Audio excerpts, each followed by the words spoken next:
Welcome to my class. नमस्ते student. बच्चों, आज हम कक्षा 8वीं की पूरक पाठ्य पुस्तक भारत की खोज का अध्ययन करने जा रहे हैं, जिसमें हम चैप्टर नंबर 5वां पढ़ेंगे, जिसका शीर्षक है नई समस्याएं। नई समस्याएं इस पाठ का ये सेशन नंबर 6 है। इसके पहले भागों में हमने पढ़ा कि किस प्रकार से मुगल शासन और भारतीय शासन, इनके वंश में समन्वय हो गया था। इसके पहले भागों में भी हमने देखा था कि मुगल शासक एक आक्रामक रूप में हमारे सामने उभर कर आया था, तो दूसरी तरफ दूसरे जो उसके बाद के जो मुगल साम्राज्य आए थे, जैसे कि अकबर, फिर बाबर, इनके बारे में जब हमने वर्णन पढ़ा तो उससे हमें पता चला कि इससे भारत के विशेषता बढ़ती गई। कैसे कि वास्तुकला, स्थापत्य कला तथा संस्कृति, भाषा में विकास होने लगा। और ये जो शासक थे वह भारत को एकता के एक सूत्र में बांधना चाहते थे, और इस प्रकार जो बहुत सारे आक्रामक शासक आए थे उनके द्वारा किया गया जो राज्य प्रशासन था, उसके साथ यह अगर हम तुलना करते थे इसमें बदलाव दिखाई देता है, और जहां पर आम जनता भी इन शासकों का आदर कर रही थी। आगे भी लेखक हमें बहुत सारी जानकारी देना चाहते हैं, उसको हम पढ़ते हैं पाठ के अगले परिच्छेदों के द्वारा।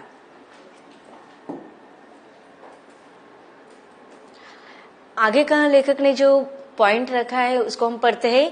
यांत्रिक उन्नति और रचनात्मक शक्ति में एशिया और यूरोप के बीच अंतर। अब देखिए यहाँ पर लेखक ने कि भारत के आक्रमण के साथ किस प्रकार से एक अलग सभ्यता, अलग संस्कृति का विकास हो रहा था, इसका वर्णन हमने पढ़ा। तथा यहाँ पर लेखक कह रहे कि यांत्रिक उन्नति की यहाँ बहुत सारी प्रगतियां हो रही थी, उसमें बहुत सारी रचनात्मक शक्तियां भी आ रही थी। और लेकिन जो अन्य विदेशों से भारत में जो सभ्यता, संस्कृतियां या वास्तु, स्थापत्य कलाएं, अन्य कलाओं में विकास हो रहा था, उन एशिया और यूरोप के बीच में किस प्रकार से अंतर था, इसका वर्णन हम विस्तार से इस परिच्छेदों में पढ़ने वाले हैं। लेखक कहते कि अकबर के दरबार के पुर्तगाली जेसुइट बताते हैं कि उसकी दिलचस्पी बहुत सी बातों में थी और वह उन सब के बारे में जानकारी हासिल करना चाहता था। याद आया कुछ कि इसके पहले परिच्छेदों में हमने क्या पढ़ा था कि अकबर के व्यक्तित्व के बहुआयामी पहलुओं को हमने पढ़ा कि वह केवल आम जनता के दिलों में नहीं छाना चाहता था, बल्कि पूरे भारत पर वह अपना अस्तित्व स्थापन करना चाहता था। वह बहुत ही दयालु था और अन्य लोगों के साथ वह विनम्रता से व्यवहार करता था, अन्य लोगों की भावनाओं को वह समझता था। इसीलिए तो उन्होंने बहुत सारी मंदिरों की निर्मित की, वास्तुओं की निर्मित की थी। इसका वर्णन हम आगे पढ़ने ही वाले हैं। लेकिन अकबर के इस व्यक्ति विशेषता के बारे में उस समय में जब मुगलों का शासक था, उस समय ब्रिटिश सरकार भी, अंग्रेजों ने भी आगे चलकर अपना वर्चस्व स्थापित करने का प्रयास भारत पर कर रहे थे। उसी समय पुर्तगाली भी भारत पर आक्रमण करना चाहते थे। उसमें से पुर्तगाली जो जेसुइट है वह अकबर के व्यक्तित्व विशेषता के बारे में क्या कह रहा है कि उसकी दिलचस्पी, अर्थात अकबर की दिलचस्पी बहुत सी बातों में थी, वह सब उसके बारे में जानकारी हासिल करना चाहता था। उसे सैनिक और राजनीतिक मामलों का पूरा ज्ञान तो था ही, साथ ही बहुत सी यांत्रिक कलाओं का भी उसे ज्ञान था। अब देखिए, राजनीतिक योद्धा के क्षेत्र में वो कुशल तो था ही, क्योंकि सैनिक और राजनीतिक मामलों में उसने अपना पूरा ज्ञानपन पर लगाया था, और इस प्रकार भारत पर एक शासक के रूप में, अच्छा शासक के रूप में उन्होंने शासन चलाया था। साथ ही उसे यांत्रिक कलाओं का भी ज्ञान था। फिर भी यह अजीब बात है कि उसकी जिज्ञासा एक बिंदु पर जाकर रुक गई। तो देखो यहाँ पर उसे बहुत सारी अच्छी चीजों को भारत में लाना था, वो उसके लिए बहुत जिज्ञासु वृत्ति थी, और जो अच्छी बातें वह विदेशों में देखता था, जैसे कि यहाँ पर वह मुगल स्थापत्य कला तथा हिंदू स्थापत्य कला का अद्भुत मिश्रण करना चाहता था। लेकिन एक ऐसा समय आता है कि वह उस स्थान पर रुक जाता है। यदि अकबर ने इस तरफ ध्यान दिया होता और पता लगाया होता कि संसार के दूसरे हिस्सों में क्या हो रहा है, तो उसने सामाजिक परिवर्तन की बुनियाद रख दी होती। अब देखिए, जब उसका शासनकाल चालू था तो उन्होंने सिर्फ भारत के सामाजिक राजनीतिक विकास करने के हेतु पर ही वह डटे हुए थे, उसी एक ही दिशा पर वह चल रहे थे। लेकिन उसके साथ साथ जब भारत में वह शासनकाल के रूप में साम्राज्य स्थापित कर रहे थे और शासक के रूप में थे, तब उसके जो बोलते ना कि शत्रु जो होते हैं, हित शत्रु उसे हम कहते हैं, वह हित शत्रु भी उसके विरुद्ध में कारस्थान कूटनीतियां रच रहे थे। और इसीलिए वह अपने कला क्षेत्र में इतना अपने आप को उसने ढा दिया था कि वह इस तरफ ध्यान देना भूल गया था कि उसके जो हित शत्रु थे वह उसका शासन नहीं चाहते थे, वह उसके विरुद्ध में कुछ न कुछ कूटनीतियां कर रहे थे और इसीलिए उसने उस तरफ ध्यान नहीं दिया। अगर उस समय उसने उस तरफ ध्यान दिया होता तो आज वह संसार के जो इस दूसरे हिस्सों में उसने जो कार्य किए थे, वह सामाजिक परिवर्तन करने का जो बुनियाद उसने रखा था या अन्य शासकों ने रखा था, उसमें उसका नाम सबसे पहला होता। अब देखिए, जैसे कि हिंदू स्थापत्य कला और मुगल शासन स्थापत्य कला को मिश्रण के रूप में उन्होंने बहुत सारे स्थापत्य वास्तु बांधे थे, जैसे कि लाल किला, फतेहपुर का जो सक्रिय है वहां पर भी उन्होंने लगभग 11 साल वह कार्य कर रहे थे। उसके 4 कुल मिलाकर दरवाजे माने जाते हैं। जैसे कि जो 3 दरवाजे हैं वह दीवारों से बने हुए हैं, लेकिन एक जो दरवाजा है उसका वह कृत्रिम झीलों से बना हुआ है और ऐसे उसमें 9 दरवाजे माने जाते हैं। उसमें से ही एक दरवाजा बुलंद किला का माना जाता है। अब ये जो लाल किला की जो विशेषता है वह लाल पत्थरों से बनाई गई है, तो इसीलिए वो विशेष रूप से उसने यह बहुत सारे ऐसे स्थापत्य या वास्तुकला की निर्मित अपने शासनकाल में किए हैं। लेकिन उसके सामने बड़ी समस्या यह थी कि वह इस्लाम के साथ राष्ट्रीय धर्म और लोगों के रीति रिवाजों का मेल करा के राष्ट्रीय एकता कैसे कायम करे। अब देखिए, इस एक प्रकार से वह भारत के एकता को सूत्र में बांधना चाहता था, लेकिन बहुत सारी समस्या उसके सामने आ रहे थे। क्योंकि बहुत सारे हित शत्रु थे या अन्य विदेशी शासक भी जो भारत पर कब्जा करना चाहते थे, वह उसके इस हेतु में बाधक बन रहे थे। अब उसके सामने एक और समस्या थी कि इस्लाम के राष्ट्रीय धर्म और वहाँ के लोगों के रीति रिवाजों का जो मेल करके वह भारत में राष्ट्रीय एकता स्थापित करना चाहता था। वो उसके मन में हमेशा प्रश्न बना रहे थे कि इस जो उनमें जो विभिन्नता है उसको हम किस प्रकार से मिटाएं और इस प्रकार राष्ट्रीय धर्म और राष्ट्रीय एकता वह स्थापित करने के लिए प्रयत्न कर रहा था।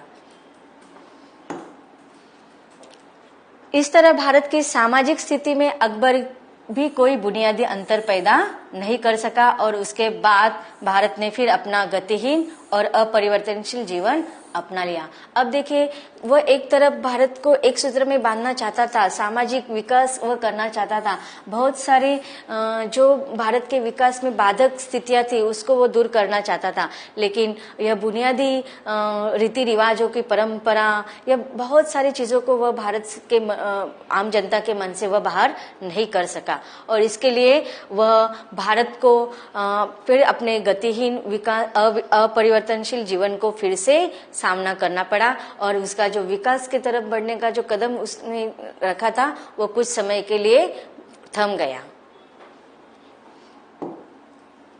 आगे लेकर कहते हैं कि अकबर ने जो इमारतें खड़ी की थी वह इतनी मजबूत थी कि दुर्बल उत्तराधिकारियों के बावजूद वह 100 साल तक कायम रही। सिंहासन के लिए शहजादों में लगातार युद्ध होते रहे और केंद्रीय शक्ति कमजोर पड़ती गई। अब जब अकबर ने इतने वास्तव्य निर्माण की थी और भारत के विकास में उन्होंने अपना जो योगदान दिया था, वह आगे चलकर उनके जो दुर्बल उत्तराधिकारी थे वह किस चीजों में लगे हुए थे, वह सिर्फ अपने सिंहासन हासिल करने में आपसी युद्ध में लगे हुए थे और इसीलिए उनकी जो केंद्रीय शक्ति थी वह कमजोर पड़ती गई। पर दरबार का जो प्रताप बना रहा वह सारे एशिया और यूरोप में आलीशान मुगल बादशाहों का यश फैल गया। क्योंकि उन्होंने जो निर्मित कार्य किया था वास्तुकलाओं में, अन्य इमारतें, फिर बहुत सारी इमारतों की निर्मित की थी, जैसे कि लाल किला, फिर फतेहपुर सिकरी में भी उन्होंने जो जितनी भी निर्मित की थी। इसके अलावा भी बहुत सारी इतिहास में हमें जानकारी मिलती है। अगर हम नेट पर सर्च करें कि तो बहुत सारी लिस्ट में हमें यह सारी नामें पता चल जाएंगी कि उन्होंने उस काल में अकबर ने कौन कौन सी इमारतों की निर्मित की थी, कौन से पत्थरों के, वो सारी विशेषता हम उसमें पढ़ सकते हैं। तो यह एशिया और यूरोप में यह सारा यश उनका फैल चुका था। वास्तुकला की दृष्टि से दिल्ली और आगरा में सुंदर इमारतें तैयार हुई। यह भारतीय मुगल कला दक्षिण और उत्तर में मंदिरों और दूसरी इमारतों की सजावट और अलंकरण की शैली से एकदम भिन्न थी। अब देखिए यहाँ पर कुछ हिंदू स्थापत्य कलाओं और मुगल स्थापत्य कलाओं तथा ईरान स्थापत्य कलाओं के मिश्रण के रूप में बहुत सारी वास्तुकलाओं की निर्मित उन्होंने की। दिल्ली के आगरा में जो उन्होंने ताजमहल या बुलंद दरवाजा या तथा अन्य जो वास्तुकलाओं देखने को मिलती है, वह बहुत सारे उत्तर और दक्षिण कलाओं के जो मंदिर है, उनके सजावट, उनके अलंकरण की शैली से थोड़ी मिलती जुलती है। लेकिन अगर हम वास्तविक रूप में देखा जाए तो उसमें हमें आज भी वह भिन्नता दिखाई देती है, उसका एक अलग विशेषता हमें दिखाई देती है। प्रेरित वास्तुकारों को और निर्माताओं में आगरा में ताजमहल को मोहब्बत भरे हाथों से खड़ा किया। अब जैसे कि ताजमहल की कहानी हम सबको पता है कि शाहजहां ने अपने प्रिय पत्नी मुमताज के प्यार के इसमें विशेषता के रूप में वह ताजमहल बना थी। उसकी सारी इतिहास हमें पता है, हमने इतिहास में ये सारी चीजें पढ़ी हुई। तो इस प्रकार से वास्तुकलाओं की निर्मित में वह काल एक विशेष रूप से विख्यात रहा और इसकी तरह भारत के विकास में वह एकदम एक नया दौर माना गया। उत्तर पश्चिम से आने वाले आक्रमणकारियों और इस्लाम का भारत पर बहुत प्रभाव पड़ा। इस टकराहट ने उन बुराई को खोलकर रख दिया जो हिंदू समाज में घर कर गई थी। अब देखिए, जिस प्रकार से अच्छी और बुरे बात एक साथ चलते समय हम बुराइयों की तरफ ध्यान नहीं देते, उसी तरह भारत में जो परंपरा रीति रिवाजों के अनुसार जो बहुत सारी रीति रिवाज थे, जैसे पर्दा प्रथा थी या फिर सती की चाल थी या फिर अन्य बहुत सारी आपसी मतभेद, आपसी वंश परंपरागत जो वर्ण व्यवस्था थी, यह सारे समाज को यह बुराइयां उस विकास में भेद कर रही थी। जात पात की सड़ांध, अछूत प्रथा, अलग अलग रहने की जो बेढप प्रवृत्ति थी, इस्लाम के भाईचारे और अपना मानने वालों के बीच बराबरी के सिद्धांतों का विशेषकर उन लोगों पर गहरा असर पड़ा जिन्हें हिंदू समाज में बराबरी का दर्जा देने से इनकार कर दिया गया। इस विचारधारात्मक टकराहट से कई आंदोलन उठ खड़े हुए जिसका उद्देश्य धार्मिक समन्वय करना था। अब देखिए, उस समय धार्मिक समन्वय तो वो चाहते थे, लेकिन बहुत सारे देशी राजा ऐसे थे कि वह अपने वर्चस्व पर आन आते हुए देख रहे थे और इसीलिए इन मिथ्या आडंबरों को वो लेकर विरोध करने लगे और जिससे बहुत सारे ऐसे अलग अलग विचारों में आंदोलन होने लगा और फिर धार्मिक समन्वय करने का जो उद्देश्य था वो कुछ समय के लिए रुक गया। देखते हैं इन परिच्छेदों में आए हुए कुछ कठिन शब्दों का अर्थ। जिज्ञासा, जानने की इच्छा। अपरिवर्तनशील, जिसमें परिवर्तन न हो। उत्तराधिकारी, वंशज। टकराहट, युद्ध या कलह। अब तक हमने जिन जिन परिच्छेदों को पढ़ा है इसके पहले सेशंस में, उस परिच्छेदों से रिलेटेड कुछ प्रश्नोत्तर पर चर्चा कर लेते हैं। प्रश्न पहला है, अकबर ने भारतीय सत्ता कब संभाली? यहाँ पर आपको अलग अलग उत्तर दिए गए हैं। उत्तर के ऑप्शन विकल्प में से आपको एक उत्तर चुनना है। तो इस प्रश्न का सही उत्तर होगा घ, सन 1535 में अकबर ने अपनी भारतीय सत्ता संभाली थी। अगला प्रश्न है, बाबर कौन था? उत्तर के विकल्प है, पारसी धर्म का संचालक, हिंदू मुसलमानों का एक नेता, एक विदेशी जो भारत में आकर बस गया था, या मुगल शासन की नींव रखने वाला। तो इस उत्तर का प्रश्न का उत्तर क्या होगा? मुगल शासन का नींव रखने वाला था। आगे का प्रश्न है, अकबर की शासकीय विशेषता क्या थी? उत्तर के विकल्प है क, मुगल शासन की नींव सुदृढ़ करना, ख, हर पद पर मुसलमानों की नियुक्त करना, या ग, हिंदू मुसलमान वैवाहिक संबंधों पर रोक, या घ, हिंदू मुसलमानों से भेद न करके भारत भूमि को मातृभूमि से भी बढ़कर सम्मान देना। तो अकबर की शासकीय विशेषता यह थी कि हिंदू मुसलमानों में भेदभाव न करके भारत भूमि को मातृभूमि से भी बढ़कर सम्मान देना।